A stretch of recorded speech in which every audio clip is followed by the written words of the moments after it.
evening. We are having an evening of learning on Erev Shavuot, Thursday, May 25 at 7:30. We will learn from each other as several of our members will share their expertise in many areas with us. Rabbi might even show us how to throw a football, right? It'll be a great evening. You can RSVP on our website. You can always find information on these and all of our upcoming events on the information table in the Greenspan foyer, in our Shabbat flyer, on our website, and in our weekly email. Shabbat Shalom. Shalom.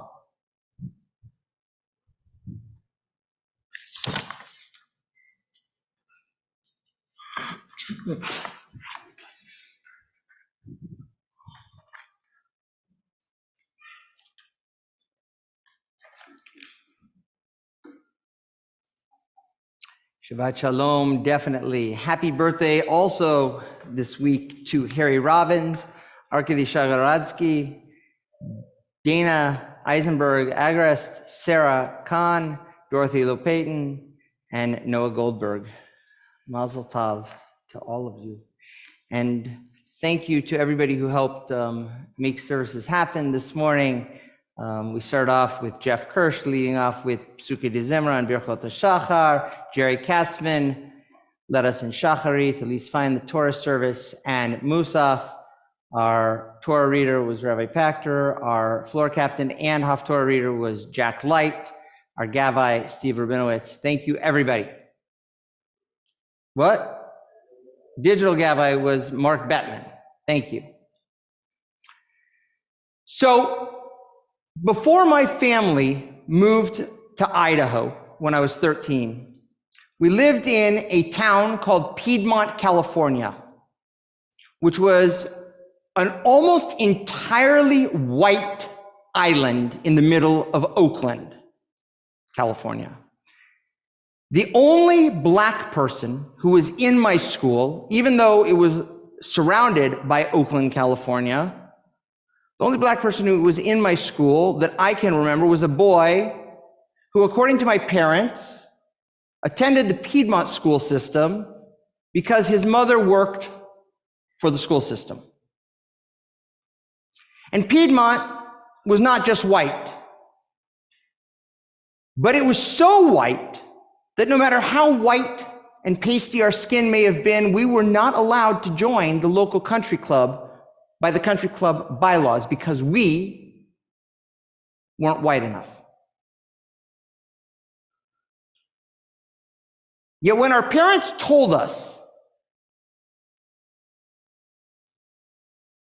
and the community told us, that if someone looked like they, quote, don't belong, we should call the police, I'm pretty certain what they were talking about when they said somebody who doesn't belong was somebody who doesn't look like us. There's no doubt that my family absolutely had my best interests at stake. They were doing what they felt to be the right thing, and in total transparency, we tell our children, and I think we all might tell our children something similar. If you see something that doesn't look right, tell someone, call someone. Parents, police. But as I see it, there's a big difference between what I believe my parents and the Piedmont community was telling us in the early 80s and what we're telling our children today. And it has to do with the basis of fear. Both what my parents told us back then and what we tell our children is based on the idea that fear can keep us safe in the world. If you see something that's dangerous, your body and your mind is telling you do something. If it's dangerous, get away from it. That's basic survival. When I'm out hiking and I see or hear a rattlesnake, I don't go up and try and pet it.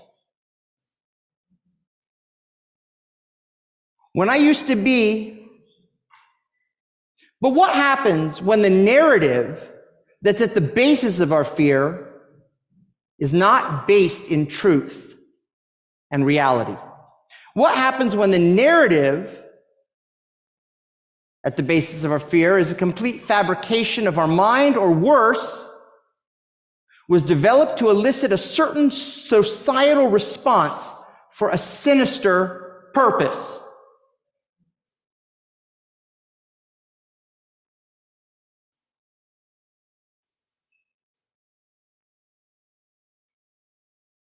In this week's Torah portion, if we had read the entire double portion, we would have read what is called the tochacha, the rebuke. This is a list of negative consequences that God lists that the children of Israel will suffer should they not obey the commandments. There are some horrific threats that God makes, from physical suffering to financial suffering to emotional suffering. I don't need to list them. They are horrific. Trust me. You can read them if you want to be scared. It's a type of list I'd imagine a fire and brimstone angry preacher threatening his congregation. Yet after all the physical, financial, and emotional tortures that might be put against us, when we're worn out and tempted to simply skip a few lines, we read a line that's very powerful. And it says, Hanisharim bechem ve'eviti morech bilvavam be'artzot oivehem ve'radaf otam kol alei nidaf ve'nasu menusat cherev ve'naflu ve'ein rodef. For those of you that survive everything I've said, I will cast a faintness in the hearts of the land of their enemies. The sound of a driven leaf shall put them to flight. Fleeing from the sword, they will fall, though none pursues them.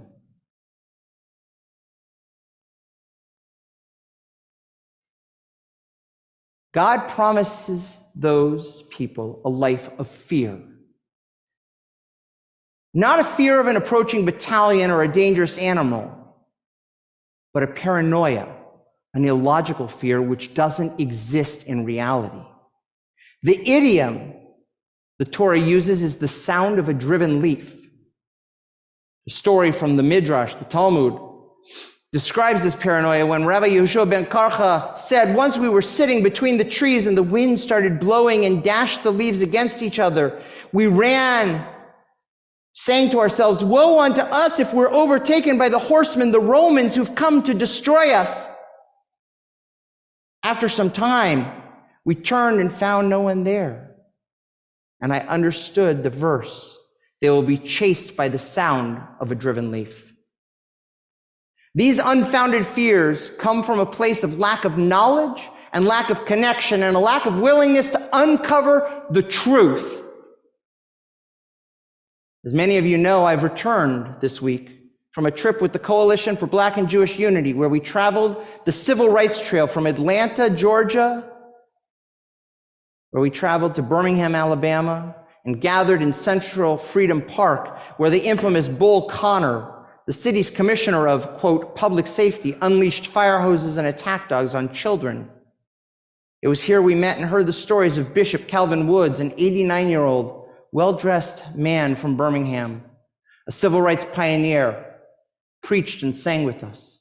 The next morning in Selma, Alabama, we heard the story of Miss Linda, who was beaten on Bloody Sunday at the age of 14 and kicked with steel-toed shoes until she was no longer conscious and kicked more, as she was shown the video years later.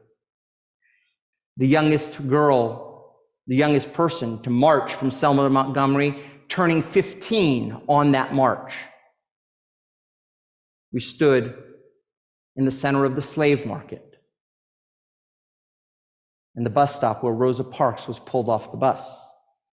Yet throughout the entire trip, it was the deep, honest, and completely open conversations I had with my fellow travelers, members of the Black clergy, that opened my eyes wide to the realities and truth I had never fully understood or accepted. It was the genuine open hearts and compassion that we developed for each other that allowed us to have such real conversations and build relationships. I have no false notions that this was all that was needed to chase away the false narratives that I grew up with. I have no doubt that these wonderful souls are going to become new friends, but not overnight. I also understand that these relationships will take the investment of my heart, my soul, and tons of time. These are relationships that will allow both of us to not be scared of the wind-blown leaf, the false narratives, but rather will allow us to hear each other and to stand with one another in times of danger when either of our communities are supported, so that we can continue to march together and build the world of that dream.